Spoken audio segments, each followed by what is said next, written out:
So the default plan that the IRS has might not be the plan that is in your best interests.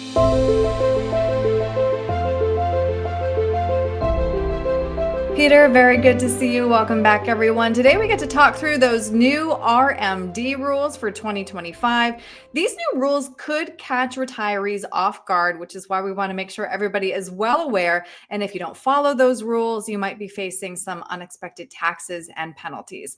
So starting this year, required minimum distributions have to be the first money out of your account. What does that mean exactly? And how does it affect rollovers? Yeah, and I wonder like how stringently this is actually going to be enforced, if there's going to be any, plead of ignorance to this. But as the letter of the law stands, it can create some pretty interesting dynamics, especially when rolling over or consolidating retirement accounts from different types. Specific example, like if you had a 401k and you are 73 and had an RMD required, right? The math for RMDs on IRAs, you can aggregate those. But for a 401k, that is a separate math equation. It requires a separate RMD. But if you wanted to take that 401k and roll it over to an IRA, you must take the RMD first. It's not like you can roll over the 401k to the IRA and then take the RMD. The first money out of any account that requires an RMD is going to be deemed to be the RMD. So I think where this could catch people off guard and have some unintended consequences, the big situation in my mind was for rolling over accounts. Like if you intended to roll over and consolidate and clean house a little bit and have fewer retirement accounts to thereafter have to worry about these RMDs from, well, make sure before you do that, if you are eligible age for having an RMD required of you, that you satisfy that first before taking care of that housekeeping and consolidating and doing those rollovers. Otherwise, you could have dollars that are deemed to be a taxable distribution that you just rolled over into another tax deferred account. And well, what's going to happen then is those dollars are intermingled and the IRS is going to say, well, not our job to worry about that and keep track of them. They're all taxable again. So we don't want to have unintended taxable dollars with dollars we thought were going to be a tax-free rollover. And that's where I see the biggest implications of this, although we're going to talk about another one with qualified charitable distributions in a moment, I think. Right. Now, I just want to clarify because I'm not sure that I understood. I did want to ask, is there a penalty if you make a mistake? Because, of course, unintended tax consequences, is that a penalty? So we're splitting hairs here, right? The term penalty is it's a specific kind of definition. If dollars come out of a taxable account after 59 and a half, there's not a 10% penalty per se, like if those same dollars came out before 59 and a half. So there is not a penalty here, but there you are creating a taxable distribution on dollars that you thought were going to be a non-taxable rollover potentially with these new rules. So it's not a penalty per se, but we don't want to, like, taxes are a pain anyway. Unintended accidental taxes are perhaps the worst kind of pain. I agree. I feel like taxes self-inflicted injury. Yeah.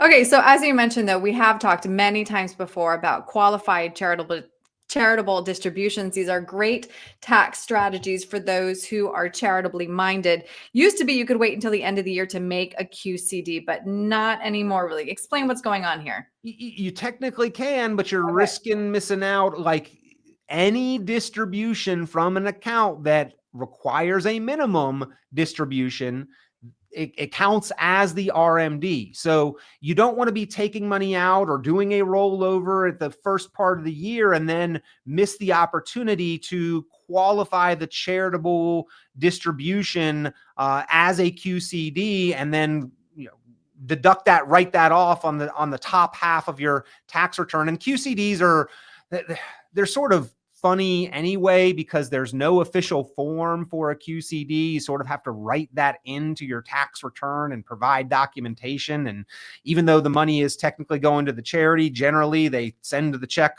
to the person, but made out to the charity, and you have to reroute it. So they're already difficult enough. Like, don't muddy the water here. If your plan is, if you are charitably inclined in any way, you're donating to a 501c3, supporting a church, charity, nonprofit organization of any type, like, you want to do this out of your IRA after 70 and a half rather than out of cash, because you get the benefit then of doing this with money that you've never paid tax on, and the charity doesn't have to pay tax on it either. But specifically now, after RMD age, after 73, you need to be careful to do this with basically the first money out of the account over the course of the year. Because if you take out income or do that rollover, and then at the end of the year, you're like, okay, now it's time for my QCD. Well, you've already been deemed to have taken that RMD. So, again, I think the rollover, the first example is the cut and dry example, where it can have some unintended consequences, where there is a measurable cost that we did not intend, unintended self-inflicted taxes. But this one is like better safe than sorry, and easier to do it in a way that is very clear and cut and dry, that this was the RMD, here was the charitable distribution. I took care of that early in the year, and the rest of this is just regular distributions, not required minimum distributions. All right, now I want to talk through the penalties of missing an RMD, because those rules changed kind of recently. It used to be one of the stiffest penalties that you could face. Yeah, and there was like very little forgiveness on it. Right. Basically, it was like the bookie. It was time for the IRS to collect. They had the bat, the knees were subject, and they were going to take you out if you didn't pay. You do have a debt to the IRS.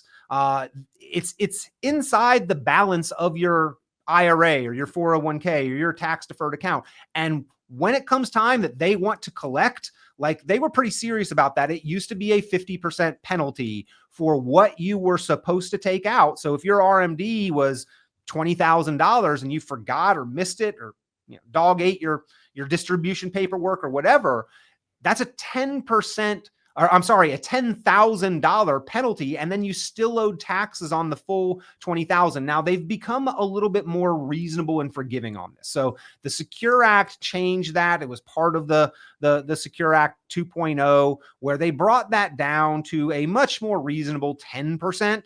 But you still don't want to forget it. Like, don't pay the IRS more than you have to in penalties.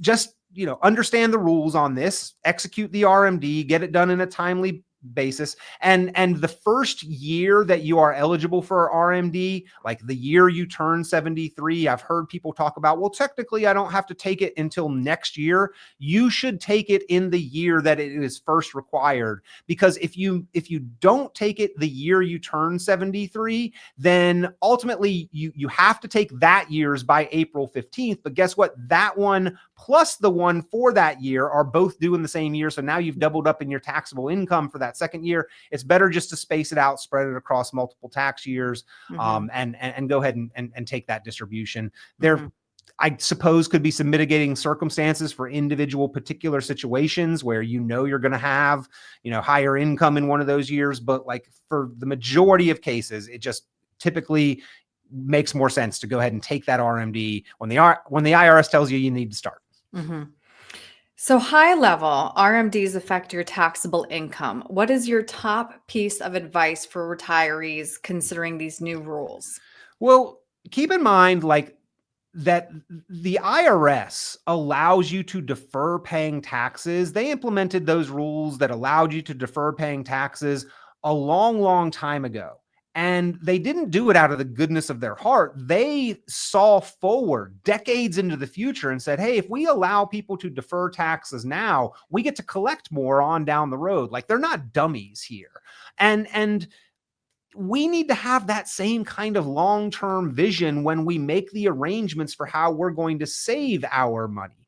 When we put $1 into an account and it's got specific tax qualifications, that means rules. Like, we should understand those rules, not just the little advantage carrot on a string that we get at the beginning, but like, what does that mean at the end of the road down decades into the future? How much ultimately am I going to have to pay? How much control and say do I have over how much I have to distribute? So ultimately, my advice would be like, have that long-term vision, understands the rules of each and every dollar, and required minimum distributions, like the word requirement, that's mandatory. You have to do it.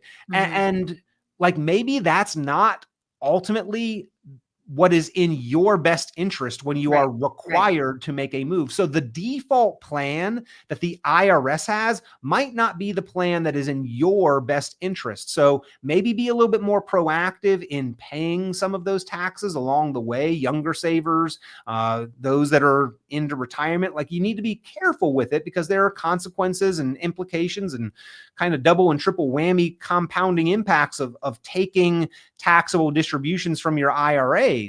Social Security can be affected, Medicare can be affected, capital gains can be affected, all of those things. But like, defaulting to the IRS's plan generally is not the plan in most people's best interest. So being a little bit more proactive and having that long-term vision with those retirement accounts.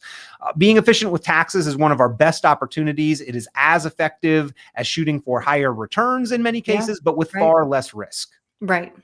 And now is the time to have that conversation while we are still sitting in historically low tax rates. So, Peter, if somebody would like to talk through any of these changes, the new rules, or how to be more efficient with their RMDs, how can they get a hold of you? Yeah, give me a call at Richon Planning. For our clients, we put together personalized, long-term, diversified strategies. We call it the optimized retirement plan at Richon Planning. That's what you get, the optimized retirement plan. And if you would like your optimized retirement plan, give me a call, 919-300-5886, 919-300-5886. Appreciate the opportunity to shout that out, Aaron. And again, it's not just your finance, it's your future. So optimize your plan, get your optimized retirement plan. Give Richon Planning a call, 919-300-5886. And we continue to see market volatility, just to throw that out there as well. I know a lot of people are worried about that. Having a solid plan is going to help you weather market conditions, economic conditions, understand tax conditions and implications. Like, all of this should be brought together as a plan. And that's going to give you a lot more stability in your mentality and peace of mind about your investments. Absolutely. Well said. Peter, thank you. Thank you, Aaron.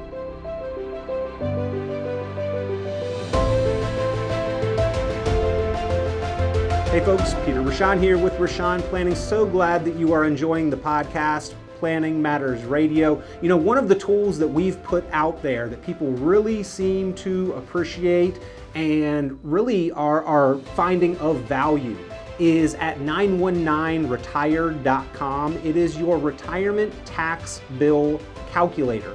If you've got any kind of retirement account, your tax deferred, 401k or IRA, this is the website, this is the resource where you can go, you can plug in your own numbers, your information, you can slide the tool calculator up and down for your tax rate or your amount of savings, and see what your tax bill is likely to be if you default and defer to the IRS's plan versus what you could potentially bring that tax bill down to. A lot of times it is a very significant savings. So if you have not yet, go to the website 919retired.com, run your numbers on the retirement tax bill calculator.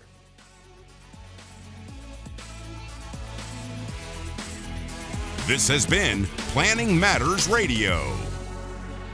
The content of this radio show is provided for informational purposes only and is not a solicitation or recommendation of any investment strategy. You are encouraged to seek investment, tax, or legal advice from an independent professional advisor. Any investments and/or investment strategies mentioned involve risk, including the possible loss of principal. Advisory services offered through Brookstone Capital Management, a registered investment advisor. Fiduciary duty extends solely to investment advisory advice and does not extend to other activities such as insurance or broker-dealer services. Advisory clients are charged a quarterly fee for assets under management, while insurance products pay a commission, which may result in a conflict of interest regarding compensation.